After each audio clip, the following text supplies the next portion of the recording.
হাঁসের মাংস খেতে আমার বরাবরই অনেক ভালো লাগে, তবে শীতকাল আসলে তো হাঁস খাওয়ার ধুম পড়ে যায় চারদিকে। দেশি হাঁসটা তো খুব বেশি অ্যাভেলেবেল, সবসময় পাওয়া যায়, তাই যখন তখন খাওয়া যায়। কিন্তু ইদানিং আমার কাছে চীনা হাঁসের মাংসটা খুব বেশি ভালো লাগছে।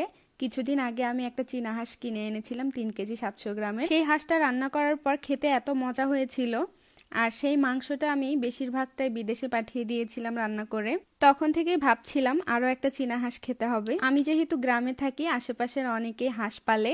কালকে হঠাৎ একজন চীনা হাঁস নিয়ে বাসায় চলে আসলো বিক্রি করার জন্য, আর আমিও সুযোগটা হাতছাড়া না করে চীনা হাঁসটা কিনে নিলাম। এবারের হাঁসটা একটু ছোট ছিল, 2 কেজি 800 গ্রাম ওজনের। তো হাঁসটাকে কালকেই আমি জবাই করে কুটে বেছে রেখে দিয়েছিলাম, আর আজকে সেটা রান্না করছি। দেশি হাঁসের তুলনায় চীনা হাঁস অনেকটা বড় আর শক্ত হয়, এজন্য আমি মাংসটাকে সব মশলা দিয়ে মাখিয়ে বসিয়ে রান্না করছি।